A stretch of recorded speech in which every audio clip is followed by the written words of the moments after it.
Hey everybody, welcome to Adapter Parish, episode 76, RoboCop. We'll get to the cop who's part man, part machine, and the one true hero of Detroit in a moment, but before we hit the streets, let's talk about our next episode. So we've covered Roald Dahl on this show multiple times, but since we started, there's one book and movie that Ariel has been itching to tackle. In 2 weeks, we'll be scratching that itch together. Sorry, as we take a look at Matilda. We'll be talking about both the original 1988 novel as well as the 1996 movie starring Mara Wilson and directed by Danny DeVito. And I'm excited for you all to hear how excited Ariel is about it. That's in 2 weeks on Tuesday, October 6th. From the Corrections Department, I need to talk about Sense and Sensibility, which just came out. It has been brought to my attention that I was too nice to Lucy Steele. We heard about it from Mary on Instagram, and we got an email from Sally, and I consider myself thoroughly chastised. I see now that Lucy Steele is the absolute worst, and she knew exactly what she was doing. I'm very sorry, and it won't happen again. If you have any comments, questions, or corrections about today's episode that you'd like to hear on the show, remember to email adapterparishcast@gmail.com or tweet at us using the AdaptCast hashtag. If you enjoy the show, we'd love it if you would share that with the world by leaving a rating and review wherever you listen to podcasts. We're also on Patreon at patreon.com/adaptcast. We've got a patron-only community and our bi-weekly bonus show, Adapter Parish Plus, with episodes releasing every Tuesday between episodes of this show. We hope you check it out. Show notes from this and all other episodes can be found at adapterparishcast.com. And with that, on with the show, Adapter Parish, episode 76, RoboCop.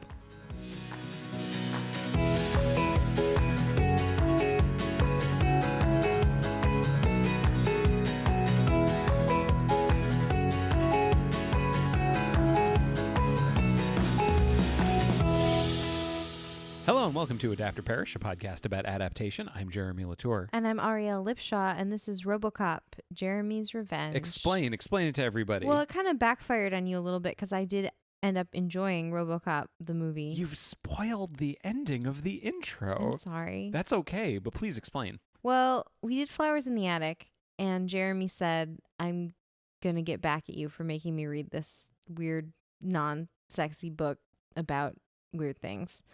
And if you haven't listened to that episode, it is trashy and glorious, and I did not know what I was in for, and I hated it and loved it. Yeah. And he said, I'm going to pick something that you're going to hate, and we're going to do it for the show. And I said, okay. And he said, we're going to do RoboCop. And here we are doing RoboCop. We watched 2 cops of the robotic nature. Yeah, just in terms of talking about like the limited view of this episode, the limited scope of this episode. There's a lot of RoboCop. Like, there was the original movie in 1987. There were 2 sequels. There was a TV show. I think there was a cartoon. And there was like a new one. Our scope is limited to the original 1987 RoboCop movie and the 2014 remake. Mm-hmm. Not all of these weird sequels. I want to mention them. Briefly after we talk about the first movie. But we are just talking about the 2 movies. So we may all get out of here early tonight, you know? Just 2 movies? Mm-hmm. That's crazy. It's crazy. That's crazy for us. Yeah. I want to explain why I was getting back at you. Okay. Why I thought you were not going to like this movie. Okay. Because of the ultraviolence? Because of Mad Max Fury Road. Yeah. Do you want to tell that story? Yeah. So Mad Max Fury Road came out, I think we'd been dating for like a year or 2. Yeah. Something like that. I went to go see it, and I feel like most people, I feel like the conversation about Mad Max Fury Road is overwhelmingly positive. Mm-hmm. I don't tend to hear very many negative things about it. So I went to go see it and I loved it. Mm-hmm. And then I thought, you know what? Like, maybe you would like it. Maybe we should go see this ultra-violent movie on a date. I didn't know your taste as well then as I do now. Yeah. We've both learned many things about each other in the years that we've been together. Yeah. And this was a huge learning experience for me. Mm-hmm. And I will say it came back, like I learned something and it came back later because we went to go see this and you thought, what did you think my reaction would be if you told me that you wanted to leave when you wanted to leave? I mean, I guess I thought you would be upset because we came to see the movie. And like, that made me feel really bad because we sat in the car afterwards and you told me that it felt like torture. Yeah. It felt like you were being tortured. and I don't want to do that to you. And I'd already seen it. So if you had told me we wanted to leave, I would have left. Yeah. And it would have been fine. And we later did go to see a movie that I said we have to leave. That's what I'm saying. And you we know did what? leave. We left. We did We leave. just totally left. It's totally fine. And I watched it later, and Yep. everything was totally fine. Mhm. I do not want to subject you to things that you're going to find to be torturous. Right. Now, I'd seen RoboCop before, and I knew it was very violent. I knew it wasn't as like oppressive from minute one as Mad Max Fury Road is. Yeah. But still, it's very violent, and I didn't know how you were going to react to it. Yeah. And also, not necessarily. I feel like we have a lot of listeners that like when we talk about Jane Austen. And we did just do Sense I and also Sensibility. like when we talk about Jane Austen, as do you, frankly. I do too. But what I'm saying is, it is important to me that occasionally I want to make sure that we attack a wide range of subjects. We got to be true to our roots. Right? So we're going to do Sense and Sensibility, but then we're going to follow it up with RoboCop. And it became important to me that we were the kind of show that could do that. It became very important to him. He mentioned it several times. I mean, I will say, like, on the subject of Mad Max Fury Road, like, it is a lot different watching a violent movie in, like, the movie theater where it's, like, very experiential, you know, like it's sort of overpowering. It's all your senses, and it's dark, and it's just a huge screen. And Mad Max Fury Road in particular, it has just like this pulsating, like unrelenting sound, you know? Yeah. Because there's that like band, like that guitar player. Yeah. And so you don't really get a breather or a break from the intensity of it. Whereas this, like, we were just sitting in our house, you know, like it's not, and it wasn't like so overwhelming. Mm-hmm. It's fine. What I'm saying is it wasn't as violent and gross as Mad Max Fury Road. And how long was it into the movie before you turned to me and said, this backfired? I mean, pretty soon, because there's some funny stuff like near the beginning. Mm-hmm. And I was like, oh, this is funny. Like, I get it. I get that the ultra violence of it is funny. Like, it was done with some satirical intention. I was delighted Yeah. when that happened. Do you want to back up for a second and talk a little bit about RoboCop? Yeah. Can I give some background on it? Yeah. Do you want to do the background? Do you want me to do the plot summary? I feel like it might be kind of funny. Yeah, I want to do the background, and then you can do the plot summary. Okay. So this movie came about because there was a writer named Ed Neumeyer who was out with a friend, and in 1982, and the poster for Blade Runner was up. And he was like, I don't know anything about Blade Runner, but his friend knew. He says, what's it about? And they said, it's about like a cop who hunts robots. And he was like, oh, like cops and robots. Ooh, I know what I'll do. I'll write half a treatment about a robot who is a cop. Mm-hmm. And he shopped it around, and the studios were like, no, you've given us half a treatment. This is not a story, so no. Mm-hmm. And he hooked up with this other guy, Michael Miner, who like directed music videos and stuff like that, who had an idea for something very similar, and they put their ideas together and created the screenplay for RoboCop. Yeah. So like Michael Miner, I think historically gets a little bit of credit for this, but really Ed Neumeyer is the writer of RoboCop. Yeah. I think he was the one who kind of got the tone that they were going for. Then it got shopped around to a few different people, and eventually they hired Paul Verhoeven to direct it. Paul Verhoeven, who is I believe he's Dutch, and he had directed a number of movies that had done well in Europe. He had done like one English language movie, and he basically came on to do RoboCop, and this started like a 15-year span of his career where he just did crazy, out there, sometimes incredibly violent movies, always very satirical, because he did this, and then he did Total Recall and Basic Instinct and Showgirls and Starship Troopers, and he's done more since then. But that's a like lot. that's a heck of a career right there. I mean, like, a lot of them famously bad. What? Showgirls? I mean, yes. Just, What's your point? my point is that that's clearly his oeuvre. I actually would go back and give Showgirls another chance. Okay. I think I would personally, I would give it another chance. Okay. I wouldn't tell anyone else to, because I don't feel good about it being good, because I have seen it, and I kind of hated it the first time. But like, I saw RoboCop when I was a kid, and I certainly didn't get it. I get it now. Yeah. I think. And it has certainly become a different movie for me now. But Paul Verhoeven is a cool guy, but also is totally okay with the violence. Ed Neumeyer, by the way, also went on to write Starship Troopers for Paul Verhoeven, which I considered using as my revenge movie. But then we'd have to read the original book, the Heinlein book. Yeah. And it's kind of boring. Yeah, I don't want to do that. Yeah, so I figured RoboCop was a safer one to do. Yeah. That's how this movie came to be. Mm-hmm. Would you like to go through the plot of RoboCop? We're only talking about 2 movies. You take your time, sweetie. Yes. I never say that. Picture it. Detroit, the near distant future. The near future of 1987. Yes. Crime has taken over the streets, and the police department of Detroit is become semi-militarized, and also there's boobs in it.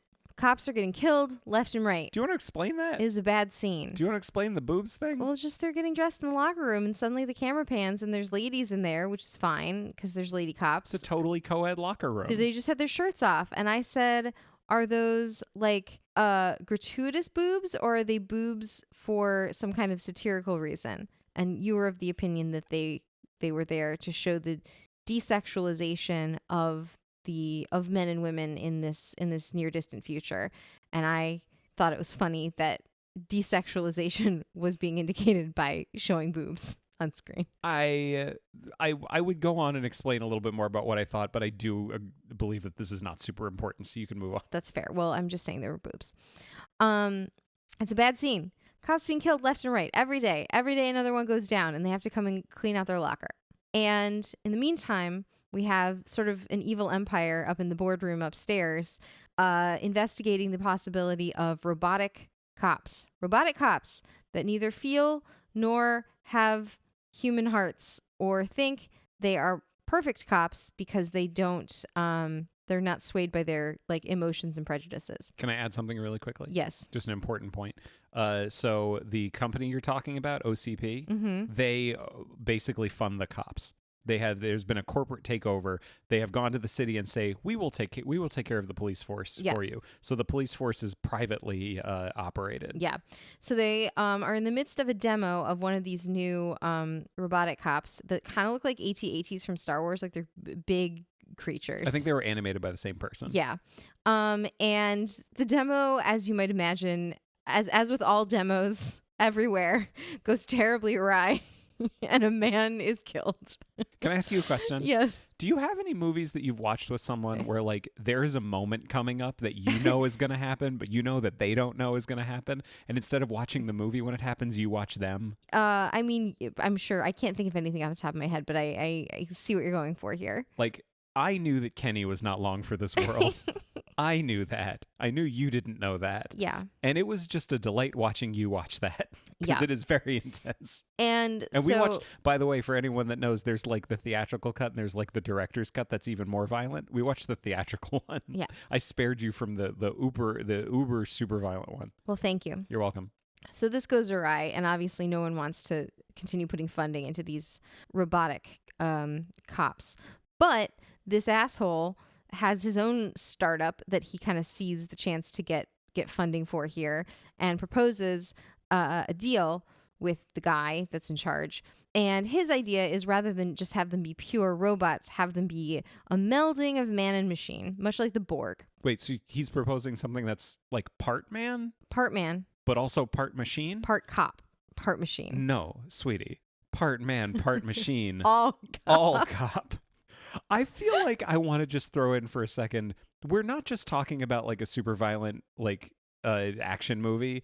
There's more interesting stuff that we're going to talk about in a little bit. There's a moral. There are actual like themes that, and I'll just throw it out there now. In the time that we are living currently in the United States, especially where we're talking about defunding the police, I genuinely feel like this is the best movie to watch at this time. I want to get into that a little bit later. Okay. Well, I'm still on the plot. I know. So in the meantime, we have Alex, who is Alex Murphy, who is not new to the force, but he's new to this like precinct. And he goes out on his first day with his lady cop partner, Ann Lewis. Yes. And encounters a group of thieves and scumbags, and is unfortunately killed, or so it would seem. He's only mostly dead. And they rush him into surgery, and he's not alive, really. Yeah, he has been declared dead at this point. And they realize he's the perfect candidate for this part man, part machine, all cop situation. And his body is taken. He's already signed himself over, I guess, when he joined the force. and he is experimented upon to become the very first RoboCop. In the meantime, his like wife and son have been told that he's dead, and we don't really ever see them. We never even meet them. We never meet them. We only see them in his like memory. In like flashback. Yeah. And so he is now RoboCop. He doesn't know who he is. He's just, as I say, part man, part machine, all cop. Mm-hmm. And it would seem for a while like this is working out okay. Except that like sometimes he's a little too much machine and sometimes he's a little too much man. So they keep having to kind of make adjustments. And it just all goes it goes wrong. It goes wrong in many ways. Well, it goes wrong because of the corruption of corporate America. Right. He's not run and operated by the people of Detroit. He's run and operated by the corporation OCP. Yeah. And Dick Jones. Yeah. The, like not the head of OCP. That's the old man. Yeah. But Dick Jones, he's definitely one of the big bad guys in this. Yeah. There's another bad guy we need to talk about that we haven't yet. But yeah, it turns out he's got some directives. Yeah. This was another thing that was so delightful for me as someone who's seen the movie before. They go through, at one point, he goes through like his 3 directives, and it's like never harm an innocent person, like stuff like that. Yeah. The normal things that you would expect. Normal robot rules. Right. But then the 4th directive is hidden. And I was so excited about your reaction to this moment because you immediately grabbed me and were like, what's Directive 4? Yeah. And I know what Directive 4 is. And I got to watch you discover what Directive 4 is. So Directive 4 is basically he can't arrest any of the high-level guys in this company, or really just Dick Jones, for their wrongdoing. Mm-hmm. He's been programmed against it. It's a whole Isaac Asimov twist situation. Now, I think this is the part where I'm going to have to lean on you because I think I'm going to get the end of the earlier movie confused with the end of the more recent movie. Which hurts me, but go ahead. I'm sorry. It's okay. I mean, the guy goes out the window, right? Yes. Dick Jones goes out a window. And then they catch Eric Foreman's dad and bring him to justice. That happens earlier. Yeah. Okay. So okay, go ahead. Can I back up for a second? Yeah, back up the truck. I want to walk through all the characters really quickly. So there is Alex Murphy, as you said, who becomes RoboCop. There's Ann Lewis, his partner, who figures out that RoboCop is Murphy because Murphy has been declared dead. Right, because he has a little gesture that he does. He flips his gun around. Yeah, he does that. He also says some similar things that Murphy says. Somewhere a crime is being committed. No, it's the dead or alive, you're coming with me. Right. The one-liners in this movie are fucking amazing. I want to be clear. I liked this movie for years because I saw it when I was younger and I was I was a little boy.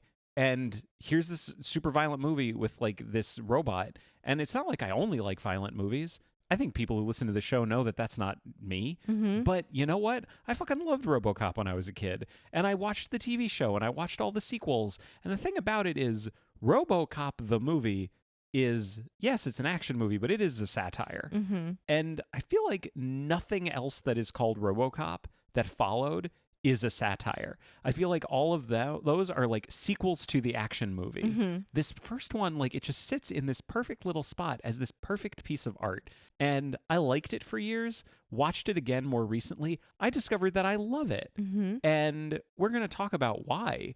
But like, holy shit, I love this movie and it was just a joy watching with you. But I want to back up. Yeah. Again, I'm so sorry because there's a couple more characters. There's a whole bunch of people who work at OCP that are important. And there's like multiple levels. There's the old man. Yeah. Who's at the top. There is Dick Jones, who's right underneath him. There is Bob Morton. Yeah. He's like our main guy for a while. He's Miguel Ferrer. He's the one you were talking about who like runs the division of OCP that's working on RoboCop. Yeah. And he's got his best friend. His best friend just loves him so much. His best friend, Donald Johnson, played by Felton Perry. I would like to propose a new segment on our show. Yeah. That we actually have already done before. We did it in our last episode when we talked about Edward Ferrars in Sense and Sensibility. Okay. I would like a soft boy of the week. Okay. This is your nominee. Donald Johnson is my soft boy nominee. He looks kind of like a tiny James Earl Jones. Yeah. Yeah. If you said he was like James Earl Jones's like nerdy little brother, yeah, I would believe you. Yeah.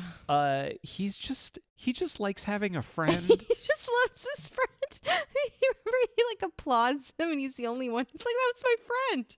Just gave that speech. My dude. Johnson's great. I love Johnson. But Bob Morton's not like a great guy. Like none of these people are good people. Yeah.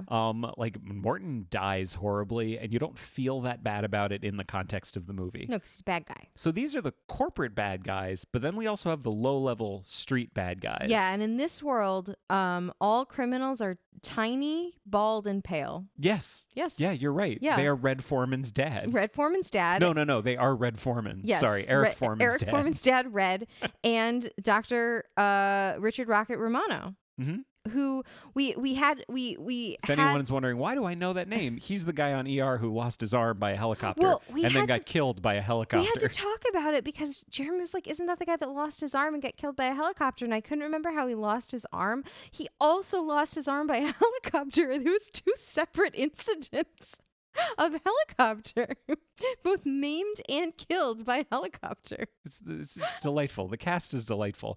But no, so Kurtwood Smith is Red Foreman on that 70s show. He plays Clarence Boddicker, who's like the head criminal. And it turns out that he and Dick Jones are in cahoots with each other, and he's the one who kills Bob Morton for Dick Jones. It's a whole bunch of... A lot of names. A lot of dudes. Names. Yeah, I enjoy all these names. I think they're really fun. Clarence Boddicker is... First of all, one of the best names I've ever heard in a movie. Second of all, how great casting is this? Like just casting against type. Yeah. As you say, just this nerdy, bald, bespectacled guy. Tiny man. But he is the biggest badass in the city. Yeah. And he and his gang are the ones who are responsible for the quote unquote death of Officer Alex Murphy. Yes. So when RoboCop like runs into Paul McCrane, what's his name from ER? Rocket Romano. Rocket Romano. The one-handed surgeon. His name's Emil in this one. When he runs into him, he immediately is like, you are one of the guys that killed me. And that sets off a whole chain of events.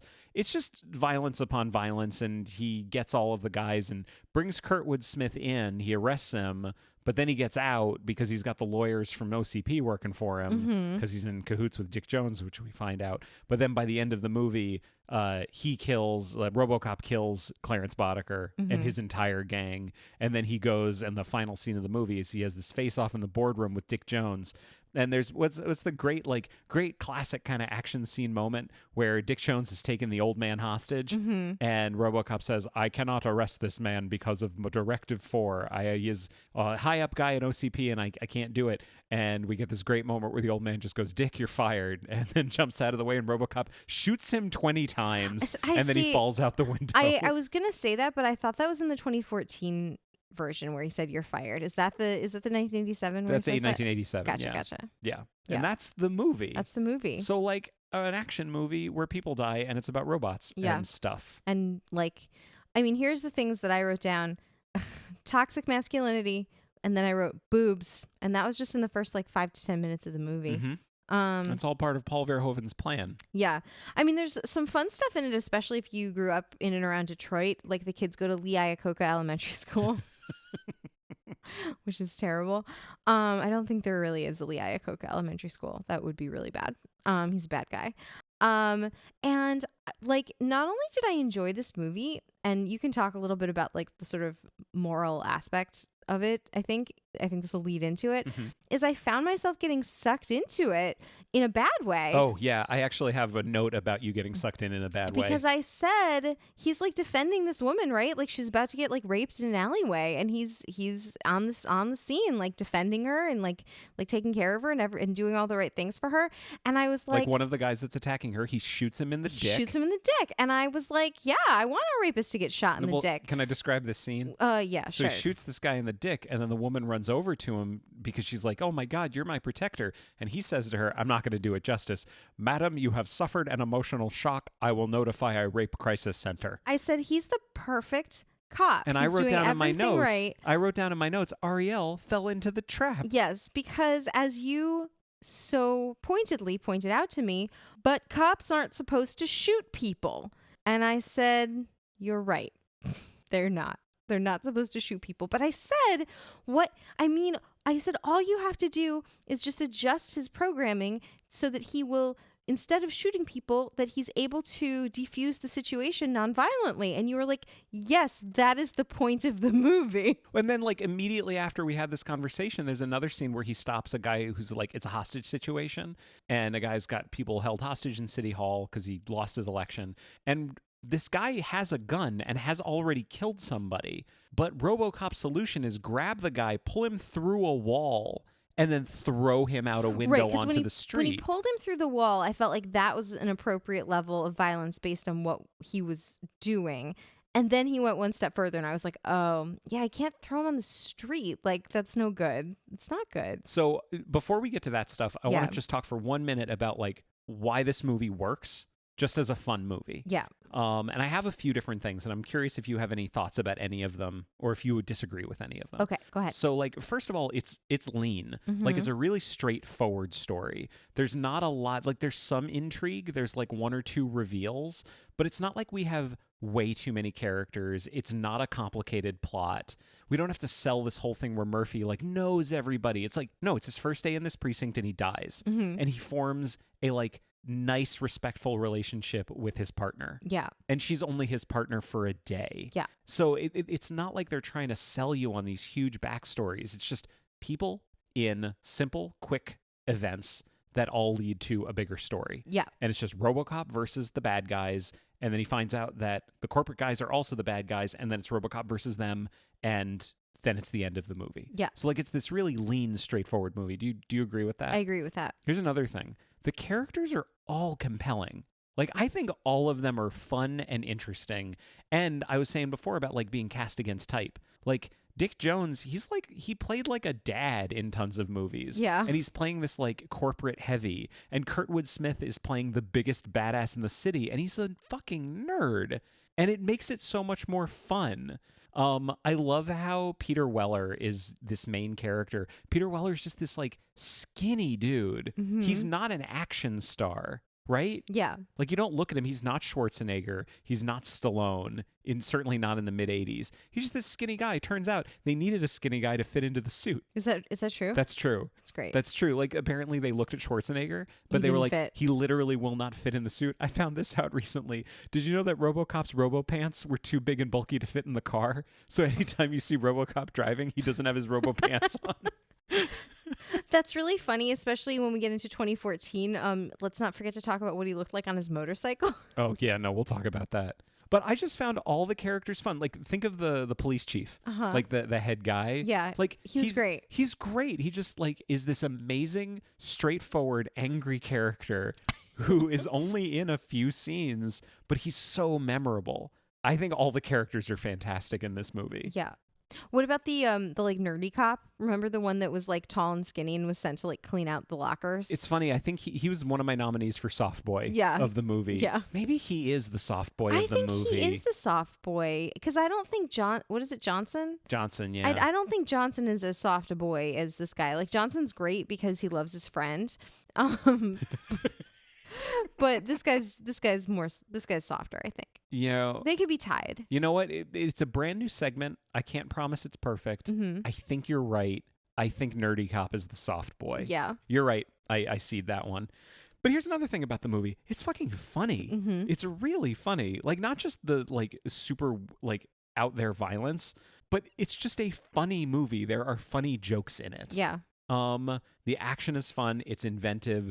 You've got RoboCop versus like street level criminals. You've got him versus the Ed 209, the giant robot. Like it's a fun action movie. Fun explosions. And then the last part for me is that you don't really know Murphy that much, but can I ask you something? Do you feel like the movie effectively built empathy for this character? I mean, he clearly had like robot PTSD, like from getting killed and dying.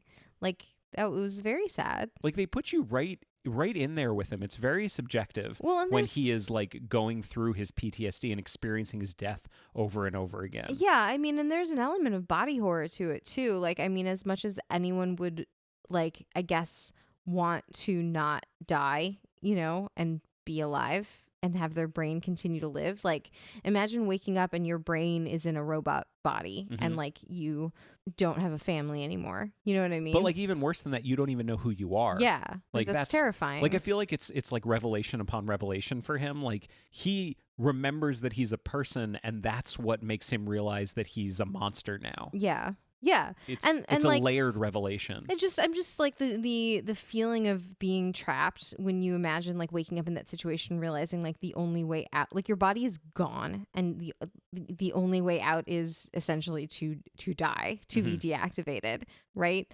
Yeah. And there's like there's like an element of body horror and sort of existential horror, I think, to that. Well, especially too, like when he takes his mask off for the first time. Yeah. Because there's a whole thing where like the police think that he's malfunctioned, so the SWAT team tries to kill him, and his partner saves him, and they go to I think it might even be the same factory where he like quote unquote died. Yeah, it is the same, I think. Yeah, but there's this thing where he like takes his mask off for the first time, and you as an audience get to see like Murphy now, and his face is just like plastered into this robot body. Yeah. And it's really sad, and he's clearly like not processing anything well, because by the way, he was shot in the head. Right. That's another thing too. Like his brain is not 100% at this point, but it's really horrific. Yeah. It's but really horrific. But he also, I feel like the performance that Peter Weller gives in that moment is so innocent. And I think that's the thing that makes me feel so bad for him, is because he doesn't feel like this grizzled action veteran at this point. He feels like a kid. He feels like he feels like a baby who shouldn't be experiencing something this horrific. Yeah. And I feel like the movie helps you build empathy for him beautifully. Is this you'll understand someday? I didn't intend for it to be, but I think it is. No one should have to see anyone they love going through something like this. Yeah. And when you see him flash back to his family, you don't really see much of it. But it's this very simple, straightforward thing where you like see him flash back to how much his wife loves him and how much his kid loves him. Yeah. And that's enough for me to know that what he's going through is hard. Yeah. Those are all the reasons why I think the movie is compelling. Yeah. And why like I liked it when I was a kid, and why it spawned 2 sequels of like kind of descending quality and a TV show Yeah. and all kinds of other stuff, and comic books and cartoons. I think those are the reasons why all those things happened. But then, thank you for everyone for coming to my TED Talk. Then there's the themes, because I have a list of things here that this movie is trying to do and trying to talk about that I don't think really show up in any of the other movies. And do you mind if I go through them? I do not mind. First of all, it's a comment on the media. This goes from like easy to like Easy to hard? Easy to hard. Okay. So like easy is media. Yeah. Was it clear to you watching that this was making a comment on like modern media? Sure. Of course, right? Like, it's not just the news. Like, Lisa Gibbons is one of the news anchors in this. Right. Do you remember? Did you watch that show when you were a kid? No, I did not. I totally watched. I'm sure I would not have been allowed to. I think I was a latchkey kid, so like I Right. came home and I watched like the shows that I remember watching when I came home were Batman the Animated Series, which I was totally allowed to watch, Benny Hill, which I was probably not allowed to watch, Ricky Lake, and Lisa. Yeah. I remember watching those shows. No, I was not a latchkey kid, and I was not allowed to watch You Can't Do That on Television. I used to have to sneak it. For real? Yeah, I was not allowed to watch It's it. just you can't do that. It's Canadian. I was not allowed to watch it. It's Canadian. I don't think my mom understood what it was. That's ridiculous.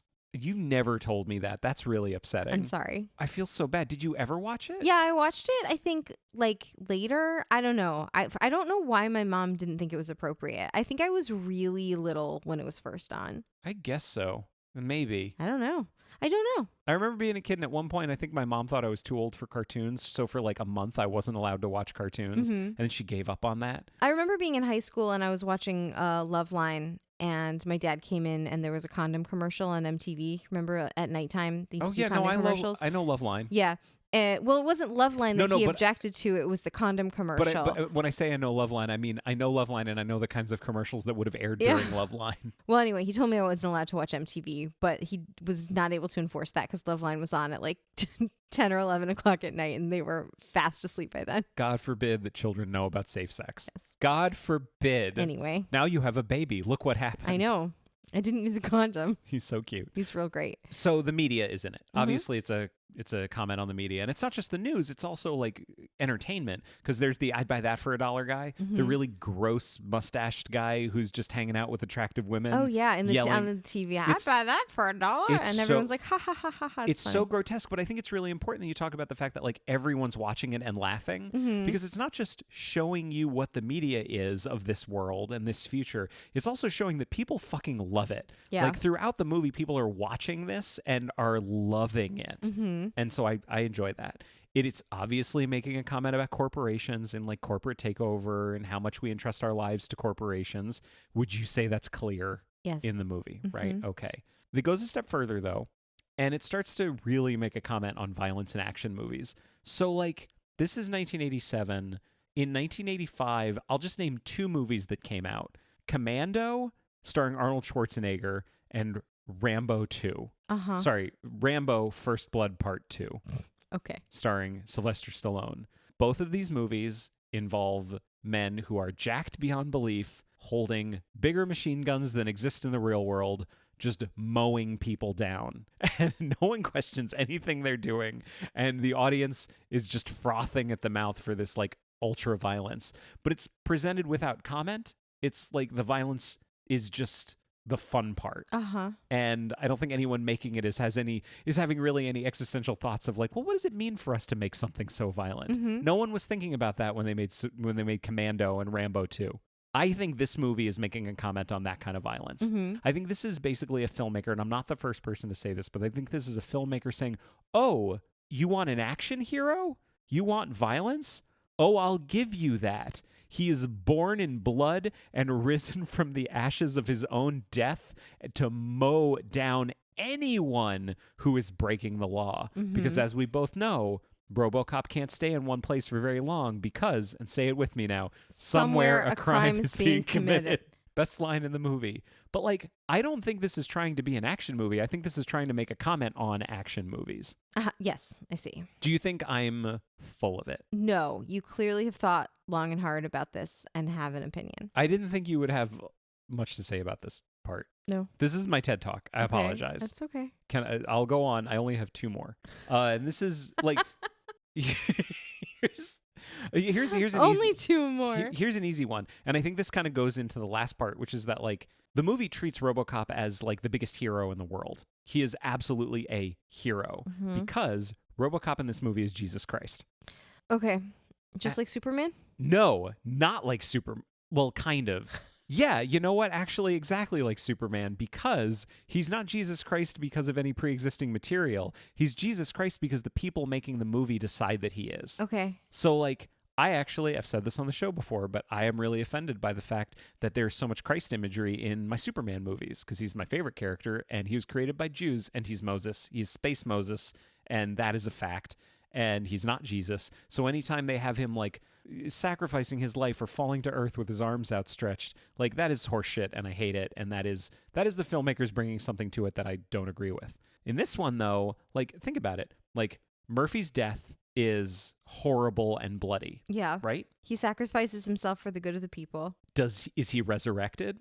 A bit. He is completely resurrected. A bit. And then finally, the women weep over him. Yeah. The weeping women. Do you remember an image at the end of the movie when they're at the factory and Boddicker is like falling down into the pit and it's all water and RoboCop is walking towards him with his big RoboCop gun and he's literally walking on water? I do recall this, yes. RoboCop is Jesus. Uh-huh. Paul Verhoeven did this intentionally. Okay. He has talked about it for years. Okay. This is not me making assumptions. This is Okay. something the director talked about. And the thing I love about it is like he's not doing this to say this character is akin to Jesus. He's doing it to evoke those feelings in the audience. Okay. He's doing this to evoke this idea of like infallibility. Okay. Like he is the perfect person. Okay. He is the person we need to save us right now. He is the savior.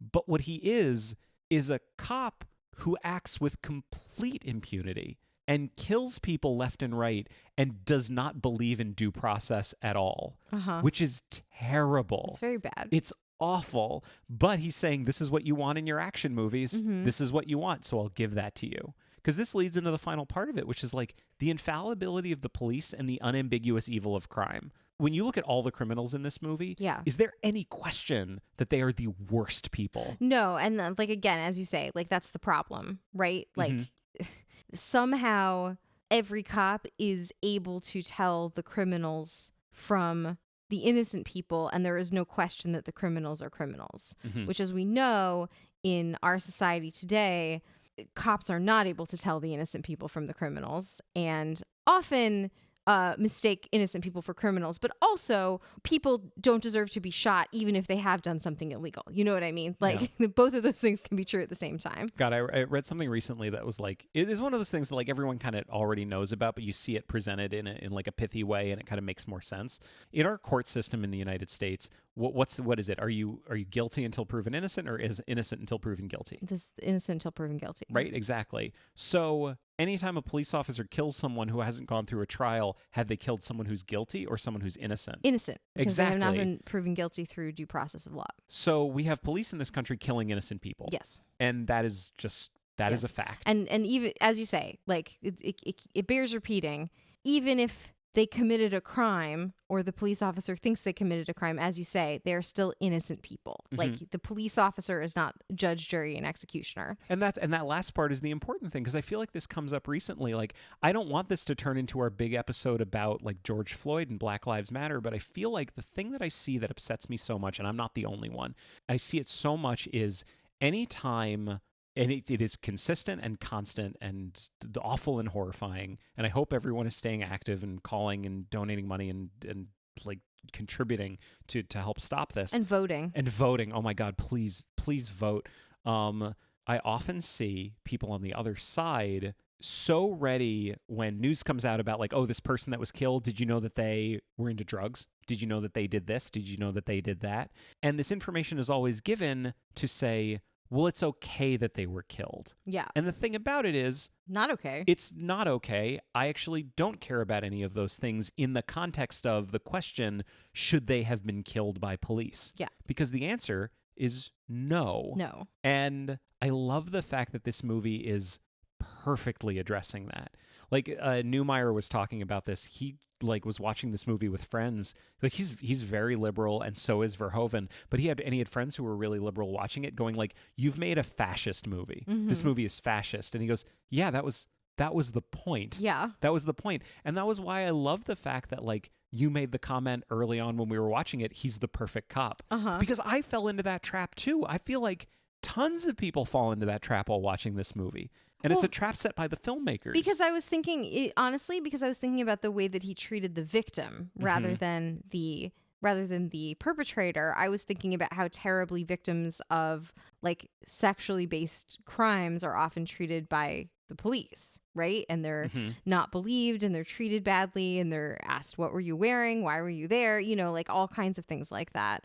So I was thinking, it's amazing that he's sending her a rape crisis counselor. That's exactly what he should do.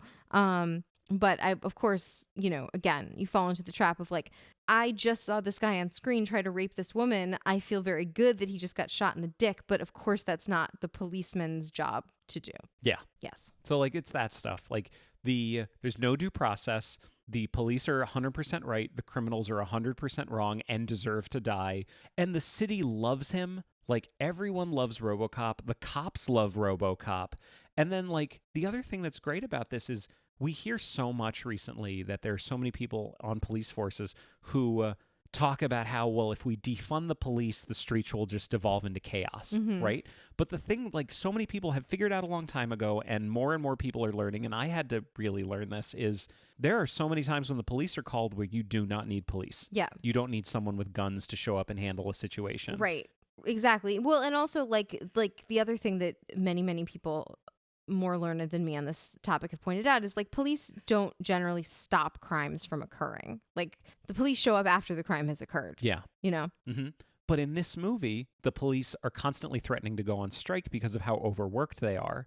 Eventually, they do go and strike. And the thing that they have been saying is going to happen happens. Yeah. The streets descend into chaos because in this movie, criminals are 100% wrong and cops are 100% right.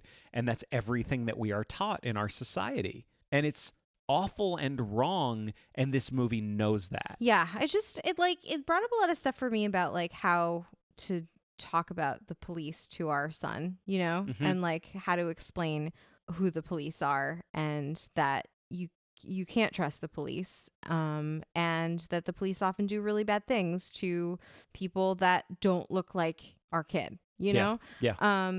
And I was certainly brought up to respect the police. And I was told the police are the good guys and they're here to protect us. And if you have a problem, you should call the police.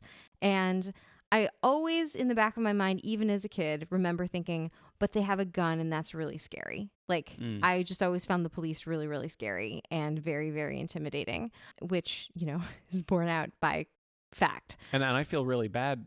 Like, I fell into the trap when I was a kid. Yeah. And I definitely fell prey to the toxicity of it because I thought the police were great and I thought having a gun was cool. Yeah. Because I watched movies. I watched movies like this, but not like this. I watched the movies like this that didn't comment on it. And I watched this and didn't understand it. Yeah. I didn't understand what they were trying to say. Yeah. And I thought, like, oh no, every single one of those guys, they all deserve it. And they do in the context of the movie, but only in the context of the movie. Yeah, I mean, I guess I feel the way about, like, I hope I don't turn off a bunch of listeners by saying this. I guess, like, the way that I would explain the police is kind of how I would explain, like, Catholic priests to our son. Like, some of them individually may be good people, but they are part of a system that is so irretrievably broken that you cannot trust any of them. And that's how I feel. I don't know, you know, I don't know if that's really radical or just sort of like what we're telling people now. I was honestly like, I thought you were going to say something more radical. Yeah. I feel like that's not that radical. Yeah. So if you've turned anyone off, we've turned them off together. That's fair. Because I agree with you. Yeah. We got to talk to our son about this shit. I know, right? It's hard. It's not only hard to talk to our son about the shit, and like I don't think it is nearly as hard as if we like had a, you know, like I just think of my friends that have black sons that is a million times, you know, there's you know, like they're frightened for them, you know, when like I it's say so like, hard. Like when I say we need to talk to our son about it, like I hope I'm implying that the second sentence to that is, which of course we will, because even though it's hard, it's not that hard. It's not as hard. But like I feel like instilling compassion and empathy is our job as parents, and being able to have conversations about like, this actually probably won't affect you, but it's something you have to know about. And some, you know, I don't know. But I feel like I don't know how we went down this path. I guess it's, you can't really talk about RoboCop in 2020 without talking about this. No, and I'm glad that we have this as this like kind of perfect entertainment case study for it. Yeah. Like, I am really thankful for RoboCop now, for the movie, because it gives this perfect like kind of pop culture way to talk about these things. Yeah. Because I feel like one of the big things about this kind of subject is that so much emotion is attached to it. Like, so much of how people talk about like defunding the police comes down to how people feel. And this movie is a movie that preys on your emotions. Yeah. It makes you feel a certain way. You feel in the movie, or one would feel, maybe not every single person, but like I certainly did. Like, I felt that RoboCop was right in all of the things he did. And being able to have it shown to me that he is not, and to have to deal with those feelings and kind of unlearn those feelings, I think is a really effective way to learn. Yeah. And I think it's a lot more effective for a lot of people who really are entrenched in that than just telling them like, this is wrong, this is wrong, this is wrong. So you're going to show this movie to Calvin and then have a hard conversation about the police? 100%. Yeah. Maybe not when he's 7. No, I wouldn't have thought so. But maybe when he's like a teenager or something like that.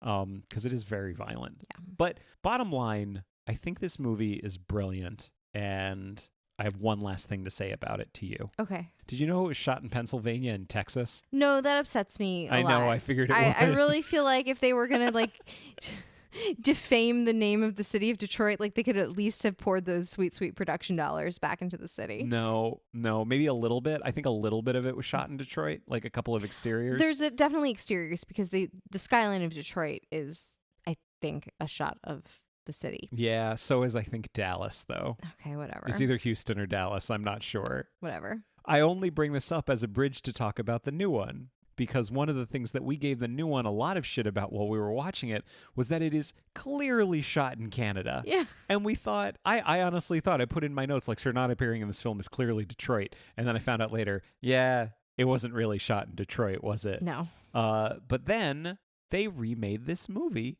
in 2014. In Canada. So I had never seen this movie. Uh-huh. I didn't hear amazing things about it. Yeah. But we sure did watch it together, didn't we? We watched it. It was long. Yeah. It wasn't that long. It felt long. I didn't say it didn't feel long. Do you want to just get it over with? Yeah, okay. We didn't like it. We didn't like it. We didn't like it. We didn't like it. And we're It not was the just only like, people to say that. It was just very like, this is RoboCop 2014. There was no commentary on the police. It was just like, here's a cop that is also a robot.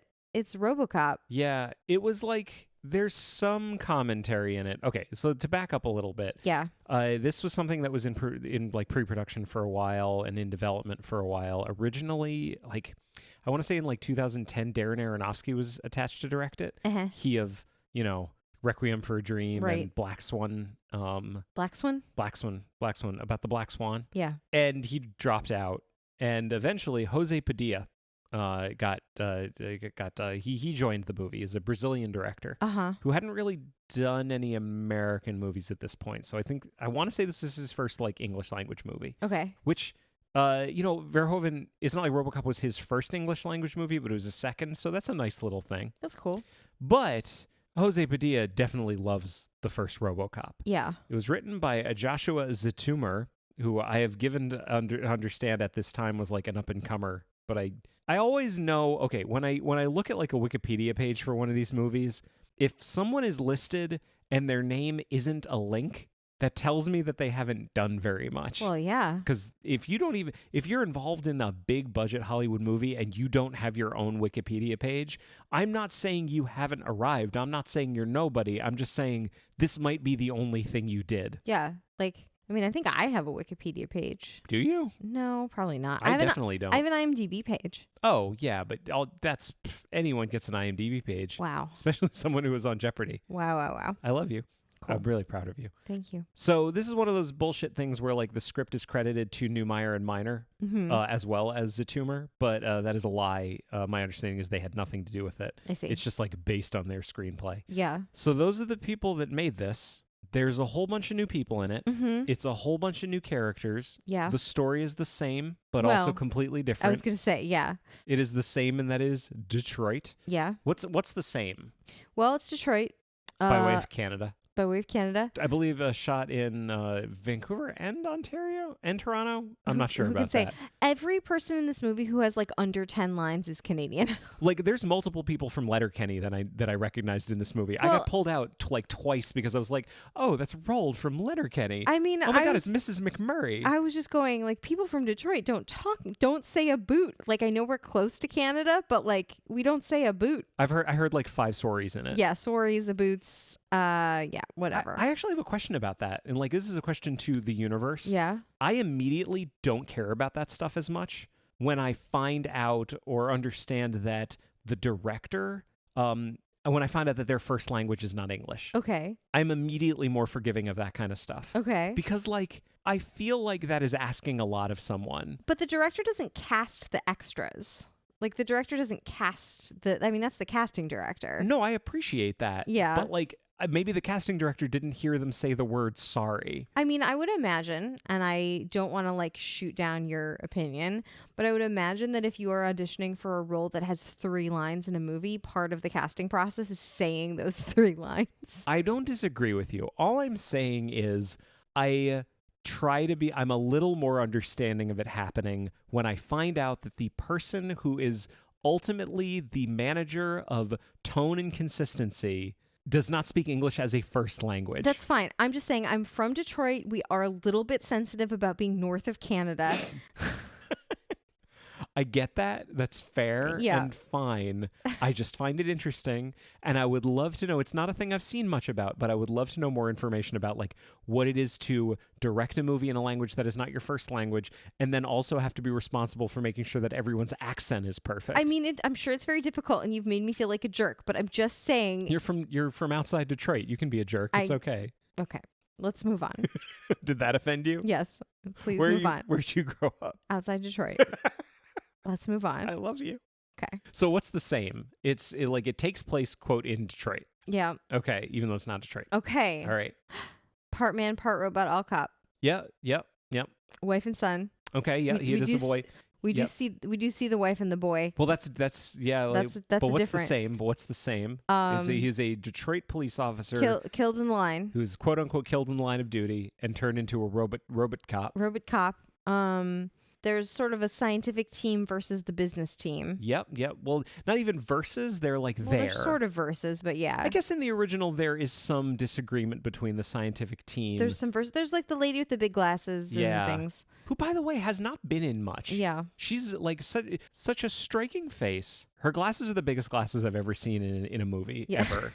In They're life. like the glasses that I like and I'm trying to switch back to. Sweetie, if you switched to glasses this enormous, I would love it. I think it would be amazing. I mean, those glasses are really big. I can't remember to put them on first thing when I wake up in the morning. I think I just found my root for why I like women in glasses. Oh my God. I think it might be the first RoboCop. Oh my God. I don't know what to do with that. I'm just saying, if you said to me, like, think of a pretty lady in glasses in a movie, I would think of RoboCop. I mean, we know what your root is for women with short hair. What is it? It's Annette Bening in The American President. No, it isn't. Is it not? No. Okay. She's very pretty. Okay. I agree with you. I don't think that's my root, though. Okay. Do you know how I know that? Why are we exploring this? Why not? How do you know that? Because this is our show. Because you said it and I didn't feel it in my heart. It didn't do anything to me. So I don't think it's true. Okay. I don't know. I'm not sure. Okay. But anyway, yes. So there is like the science division and there's like the corporate division. And your mom is going to call us and be like, what's a root? Do you think my mom is going to listen to the RoboCop episode of this show? Probably not. No, she's absolutely not going to listen to it. Honestly, probably in the back of my mind, that's why I felt comfortable even saying that. In fact, what I'm going to say right now is like predicated on the fact that I am 100% certain that my mother is not going to listen to this episode. She listens to our show and is very sweet about it and will tell us like, I'm rereading Little Women so that I can listen to the episode. Yeah. And watching versions of it, which is like the sweetest fucking thing in the world. And I love her for it.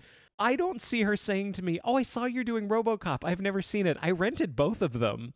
I rented both of them so I feel like she might. She's not. Lois Latour is not going to watch RoboCop. It's not going to happen. I feel like we're safe here. All right. Anyway, there is a bit of the science versus the corporate guys. That is the same. I mean, at first I thought there was less body horror, and then we cut to a scene and I was like, oh no, there's so much more. Like a bit more. I mean, the part where they take off all of his skin and you can see his lungs was very gross. Like to when me. you find out that he's only lungs, a head, and one hand. Yeah. Yes, there is some body horror there, but it's like PG-13 body horror. Yeah, because there's nothing about his dick at all. Like, Was there stuff about his dick in the first one? No. I'm just saying, like, you would imagine if you really wanted it to be R-rated body horror, there would be something about like, oh my God, I am missing my penis. Did you come out of these like sad that there was nothing about his dick in either version? A little bit. I was just thinking, like, you could have said something to me about it. Realistically, right? Like, I'm not even going to say as a man, like as anyone, like as any gender, like as any bedicked person. Just any gender. Like your genitals are important to you. They do stuff, and it would be weird not to have them anymore. Yeah, and also this RoboCop fucks. Like we know from the first one that Alex Murphy there's boobies in had this sex one. with his wife. Like it's implied in this he has one. A son. In this one, it's like, well, also she's like, I need to tell you something. I love you so much. Like, and they're about to do it, but we don't really see it happening. This one, like he beds his wife. You see him bed her, and then does he die that night? Please don't say bed her. It's done. It's done. Yeah, I was fascinated by this character of his wife. The female characters, like both overwritten because she's in it way too much and underwritten because she's like not actually a person. That's kind of true about a lot of people in this movie. Yeah. Like I feel like the people in this movie are like, this is the bad version of people who are just Frankenstein monsters of just stitched together tropes. Yeah. And they might fall apart at any moment. Yeah. Like, okay, here's an example. Gary Oldman as Dr. Dennett Norton. He's the science guy. Yeah. You know how you can tell he's the science guy? He wears a white coat. And also talks about science a lot. He constantly talks about like we have to do this scientifically. Which is like not a fucking thing that anyone in science says because they know their fucking field. It's bullshit. I hate it. He is a scientist only by trope. There's nothing about him that is scientific or ethical. There's nothing about him. Anyway, That's kind of all the stuff that's the same. Here's another thing that's the same. There's like definitely a push and pull between like corporate bad guys and street level bad guys. Yeah. So there's a new character. His name is Antoine Vallon, and he's like the new Clarence Boddicker, the Red Foreman. Did you find him even a 100th as compelling as Red Foreman? No, I cannot picture him in my mind. He had long hair. Does that help? A little bit. Kind of looks like a blonde Kurt Russell. Yeah, I mean, a little bit. Like a little bit. Oh, I know something else that's the same. What's the same? There's a bit of a conflict between the robots and the RoboCop robots. There is. Yes. There's a lot of robots in this. Yeah, robots. Because we see them at the very beginning trying to keep the peace. Yeah. And win hearts and minds. Keep the peace in the Middle East. Yeah. Yeah. That's in it. This movie does definitely comment on the media. Oh, yeah. Because like in the first one, we see these two newscasters. I mentioned the aforementioned Lisa Gibbons, and also I had his name right here, Mario Machado. They are the two newscasters, and they're just so blasé about the most violent atrocities that are happening throughout the world, still smiling through their news, which is, I think, fun. In this one, though, we have the Novak element, which is a show hosted by Pat Novak, played by Samuel L. Jackson, who has very large hands. Have we ever noticed that about Samuel L. Jackson before? I think so. Huh. I thought you were going to say something about his hair. No, they just seem proportionally wrong for his body. I don't know. Maybe he's much taller than I think he is. Oh, yeah. No, he's like 8. The man stands 8 foot high. Sure. Can I say something? Sure. Totally unrelated. Okay, go for it. Jeremy just this is not going to be funny to anybody else. You probably even cut this out. I might not. This is the RoboCop episode. We had this babysitter that we just loved, and she's coming back. She's coming back for a couple days because we had a childcare issue. But Jeremy was like, "We're gonna." She'll only have been his nanny for 3 weeks. For 3 weeks, and Jeremy's like, "We're gonna tell stories. It's gonna be like Paul Bunyan. It's gonna be like tall tales of this amazing woman that came to our house. She stood 7 feet high. She's a little taller than both of us. She's definitely she's a tall woman. When she's in the house, she's the tallest person in the house for sure. Yeah. Yes, I did describe her as very tall. What did I say? Yeah.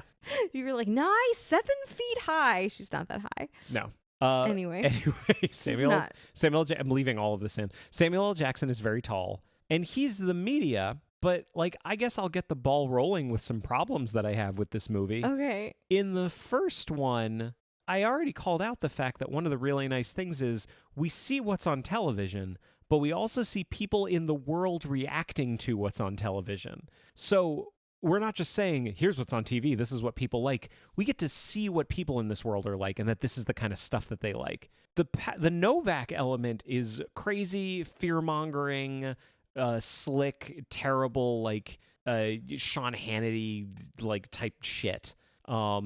But we never actually see a person watching the show. We only see the show from the context of it being shot in the studio. Yeah. Which I think is terrible. I think it's an awful decision because you're not telling me whether anybody actually watches this show or not. You're just telling me that it's a show that exists.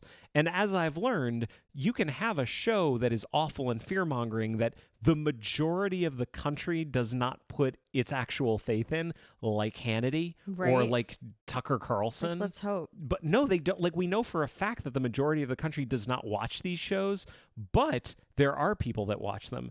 In the original movie, it is implied that the majority of people watch this shit. Yeah. And I feel like that's a really bad disconnect. And I feel like it's a huge miss in this movie. That it does everything about halfway. It's like, we're going to make a commentary about media. We'll go halfway and show a crazy TV show. Yeah, but you're not going to show me what anyone's reaction to the TV show is. Yeah. And I don't appreciate that.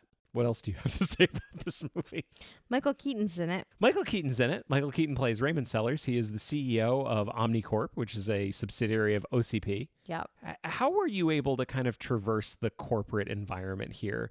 There's so many different characters, and I feel like they're trying to say so many different things. Can I run through some of these? Yeah. So there's Raymond Sellers. He's the CEO. What's his motivation? Money? I think so. I mean, there's Jennifer Ehle. She's in this. She also is into money, I think. Well, there's two people that are making a second appearance on this show. Jennifer Ehle plays Liz Klein. She's the head of legal. there. Okay. Jennifer Ely of Pride and Prejudice. And many other things. We also Jackie Earle Haley is like their head of like robot training. Yeah, and he hates robots. And he hates robots. Jackie Earle Haley, for anyone who doesn't know, is like the awesome motorcycle kid from the 70s Bad News Bears. Right. He's a delight now. He was the one that was like a weird tiny man child. Yeah. And now he's just a tiny man. Yeah. But he's great. I like Jackie Earle Haley. I got no beef with the guy whatsoever. Well, I mean, that's good. They give him the line in this movie, I wouldn't buy that for $1, which is like, okay, cool. I've seen RoboCop, and you just said the opposite of the thing the guy says in the original. But I hate shit like that because all you're doing is saying, like, we watched RoboCop. Like, I know you watched RoboCop. You're making a movie of RoboCop. You obviously watched it. But I do want to correct you quickly about one thing. Okay. Jackie Earle Haley doesn't hate robots. Mm-hmm. He loves robots because he trains robots. Mm-hmm. He has full faith in robots. Yeah. What he hates is a man dressed up as a robot. He doesn't like the cop. He doesn't like Alex Murphy. He doesn't like him.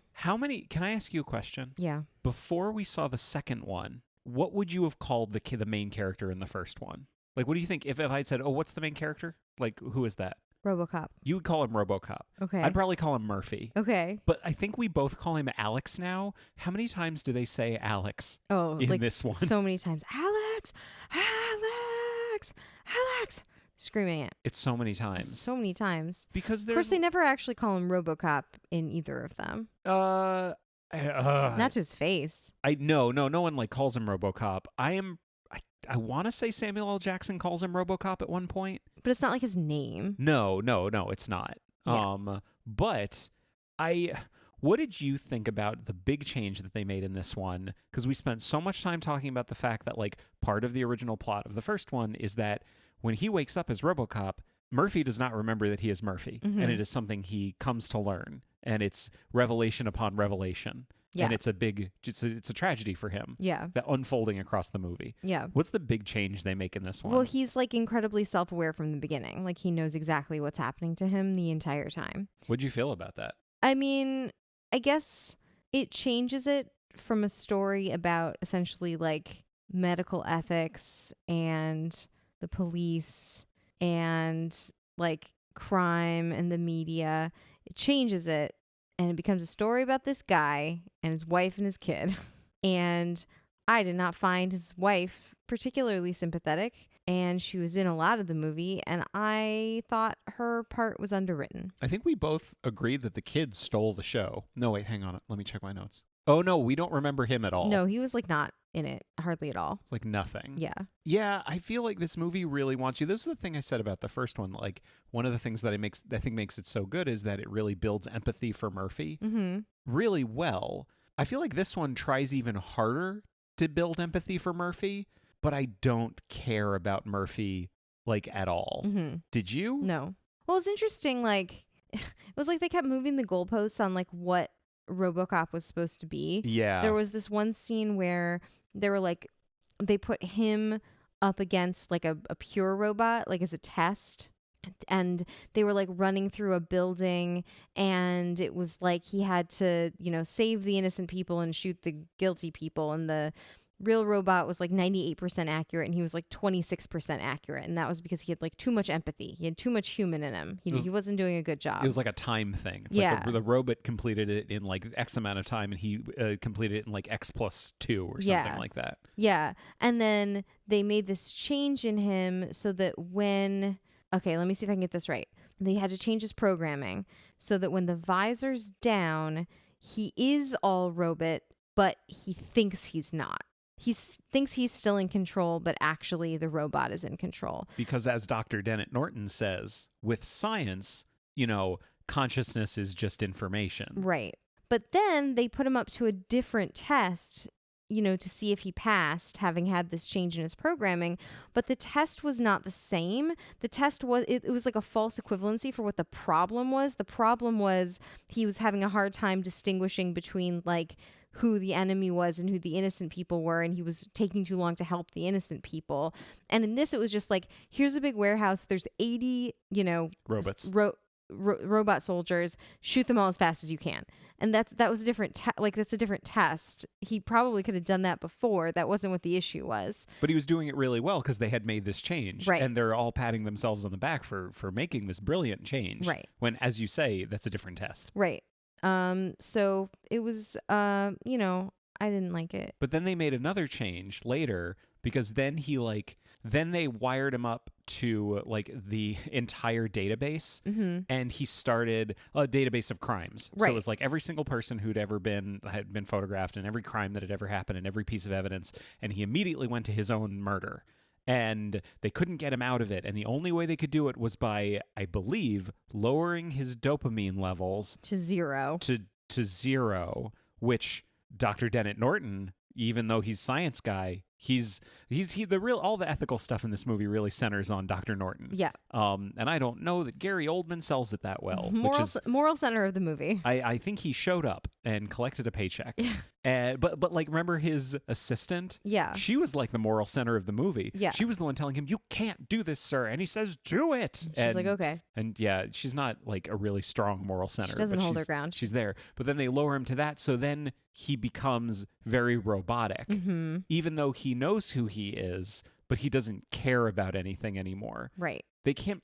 I want to talk about something really quickly that this Okay. made me think of when we were watching this movie. There's this clip that's gone around a lot.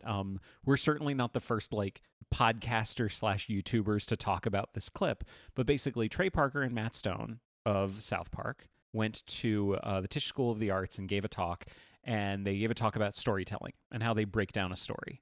And I really like this because basically what they say is you get all your beats in the story, and what you want to see between every beat in the story is therefore or but. So like this happens, therefore this happens, but this happens, therefore this happens. And you always want to see that. What you never want to see between your story beats is and then, right? Because then you're just like nothing is happening because of anything else. You're just describing a series of things happening. Okay. It's like this happens and then this happens and then this happens. And I don't want to think about that when I watch a movie. I want to get lost in the story. In this one, though, I'm really sitting there thinking like, man, here's another thing happening that doesn't really have anything to do with the stuff we've seen before. Why did they go through the whole thing about him like not really knowing what consciousness is and thinking he's in control, and then take another step to remove all of his emotion? Why couldn't that have been one thing? Yeah, because they weren't the two things weren't related to each other. It wasn't like, oh, we made this change and it turned out not to be enough, so we had to make another change. It was like, oh, we made this change and he's doing things differently now, and then something else happens to him that causes us to have to reduce his dopamine to zero. But it's not a progression. Is that what you're saying? Yeah, exactly. Yeah. Like it's just two dots, and like two dots don't really make a trend. They just make a line where like, okay, they could have decided, and maybe they even thought they were doing this. We want to illustrate how ethics can be broken in science and medicine, but it's like death by 1,000 cuts, right? It's like you make this change and you compromise yourself here and you compromise yourself here and you compromise yourself here, and before you know it, you have compromised everything, all the integrity that you have. Almost certainly that is what they were trying to do. But they only showed two examples of it, and I feel like there could have been more of that. And also, whose story is it at that point? If the story you're trying to tell is one that's about like ethical compromise, then it almost seems like Dr. Norton is the main character, but the movie's called RoboCop. Right. Well, and then you see Dr. Norton, we think, agree to kill RoboCop because he's bargaining with Michael Keaton, like, well, if I do this, I want this, and I want this, and I want this, and I want this. And then we see it's a front. He's actually run up there to warn him and save him. But again, as you say, it's only like 2 data points. It's like it's 2 data points and a fake third. Right? Because the what we think is happening is like he makes this change and he makes this change, and now suddenly he's a doctor, but he's willing to kill RoboCop, but actually he's not. He's faking him out. Can we talk about RoboCop's motorcycle? Yeah, of course we can talk about RoboCop's motorcycle. In this movie is a motorcycle, but the design of the motorcycle, I don't think anybody maybe noticed this on the big screen, but on the small screen, because like the resolution's a little less, even though our TV is quite nice. See, some things are small, but some things are far away. Yeah. Well, the design of the motorcycle it had like this big black piece sticking up in the back, but the color of his suit is also black. Like the seat, basically. Yeah. So it made it this is only funny to us, I think, but it made it look like every time he got on the motorcycle that he's seated on it in a weird way with his like leg kicked out and extended behind him. Like, I don't know. Like a figure skater. Like a figure skater. And even when I knew that that's not what was happening, that's still what it looks like at first glance every time you turn your eyes to the screen. It made me laugh every single time. It was amazing. Yeah. Not a lot of thought went into his motorcycle, I feel. But it was weird. Like, both of us thought exactly the same thing at the same time, which is like, is his leg? Does he just have one of his legs sticking out behind him? And it makes him look so delightful as he's tooling around the city. Just very dramatic. Just always, somewhere a crime is being committed and I will go there fabulously. Yeah. That's what this RoboCop says. I guess I don't want to dunk on this movie anymore. You don't really have any other notes, right? Mm-mm. I only have like one or two more. I got really excited multiple times during the movie because I thought they were doing something and then it turned out they weren't doing anything. Yeah. Like, one of the things I find interesting about the first one is the way that criminals are completely evil and cops are completely good. And that is how you build a satire, by saying things that aren't true. And in this movie, I was looking for that and I never really got it. Because there was too many shades of gray. There was too much ambiguity on all sides. Like, every single time anything was being done to him, you're getting this sense like they want you to question the morality of this. Mm-hmm. But that kind of ruins it. Now it's not satire anymore. Now it's just a regular story that has a theme, which is good, of like moral ambiguity. But that's not RoboCop. That's just any movie does that. Yeah. RoboCop is a specific type of like intense satire. So like when the movie opens up, we open up in the Middle East and we witness like all the robots like keeping the peace. And there's these like suicide bombers. The whole idea of like suicide bombers never comes back in the movie. Yeah. Which is weird because the whole beginning of the movie hinges on that. And I thought at first, I'm like, oh, holy shit, they're going even further than I would have gone. They're gonna make Muslims, they're going to make people who live in the Middle East, they're going to make them the like evil, which we know is not true. Right. But this movie is going to set up that story. But like, no, they're just people, which is true. And then we never see them again after the first act. Yeah. So like, they're not, that conflict has nothing to do with the rest of the movie. The conflict is between like crime and the police, but even then it's not really between crime and the police. The conflict honestly, the number one conflict in this movie seems to be between Congress and OCP. Right? Yeah, or you could maybe make a case for between the Doctor and Michael Keaton. So that's like, there's a low level conflict. That's the emotional conflict. Yeah. Because Murphy doesn't even have any emotional conflict. I would say, I guess he's mad that he's a robot now. Like, he doesn't want to be a RoboCop. Right. But as you say, there is this sort of the conflict that threads through the whole movie is this company is lobbying to get this bill repealed so that they can legally put robot cops on the streets. Yeah. And so you see Senator Dreyfus, and it's the Dreyfus Act, which is like not a thing that happens. I don't know. I feel like one of the other things that has happened in the last few years is I feel like we've all become much more aware of how like government works because we've needed to. Yeah. Like, I think we had the luxury of not knowing how this stuff works for a long time. I say we, I don't mean every single person. I mean a good group of people. And this movie just like, this isn't how government works at all. It's like overly simplified in a way that's not fun. Yeah. But you have Senator Dreyfus, who is the guy. He's the guy who made this bill, and they're constantly trying to repeal it, but we don't really see any of it. We just hear about it later. It's never like witnessed on screen, but we get Dreyfus and Michael Keaton having a debate on Samuel L. Jackson's TV show, but it's a 2-minute debate because this is a movie and it doesn't really move anything forward. And honestly, at the end of the day, do you remember whether they repealed it or not? I think they did. Yeah, they did repeal it because then they didn't need RoboCop anymore because they could just put on regular robot cops, I think. I feel like they didn't RoboCop repeal it. Because RoboCop was their way around the law. RoboCop was like the loophole. Yeah. Because he's part man, part robot. Let me check my... Yeah, all cop, yes. Yeah. I checked my notes, all cop. Yeah. I don't know. It's a thing that didn't go anywhere, and it was frustrating. Ultimately didn't matter. This movie kept losing track of its own logic. It kept telling us things. It's just like, it says, at one point, I think it was Sellers said, we created a hero, But like kind of going back to what I was talking about with the TV show that no one watches and we never see anybody watch, we don't really see anybody treat him like a hero. There's like one press conference where people are like, oh, he just arrested a guy. Yeah, nobody's like, we love you, RoboCop. Like, not at all. Not at all. And he spends the entire movie investigating his own murder. Yeah. So he's not even like, he doesn't even get his Superman montage where he's going around saving people Right. and like shooting guys in the dick. That never really happens. He's just investigating his own murder. Yeah. It's just, it's so unfocused. There's like the Murphy storyline, there's the OCP versus Congress storyline, there's Norton versus Sellers, and nothing ever comes together. And then we're left with this final showdown on a rooftop, and Murphy tries to kill Sellers, but he can't. But then he can. Mm-hmm. Like he overcomes his programming with feeling, Because he's part man, right? I think. Yeah, Through the power of love. I guess so. But he kills the guy like in front of his son. This poor kid is going to need... This poor kid has seen his dad killed in front of him like 3 times. Yeah. A lot of potential in this movie. Yeah. And not a lot left. Yeah, it's a bummer. Yeah, it's It a is bummer. a bummer. We hate to end on a bummer, but there we are. I don't want to end on a bummer. I want to just say one more time, RoboCop is fucking great. It is a movie for our time. It is so good. The 1987 version. Yeah, the 1987 one. Excuse me, yes. I'm just making sure. All right.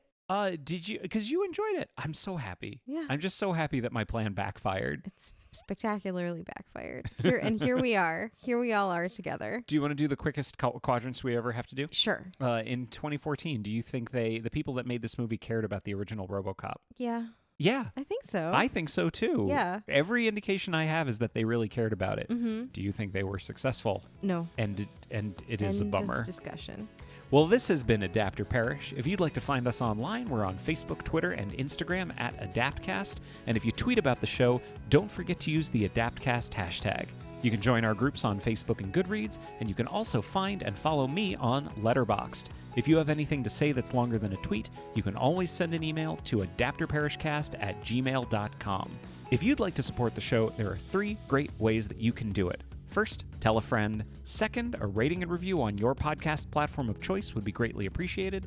And third, we are on Patreon. We have some really nice bonus features. We have an entire bonus show that we do. We have a patron-only community. It's a really nice way to support the show beyond just downloading it and enjoying it, which is by far the best way to support us. But this is a cool other way if you would like to support us through Patreon.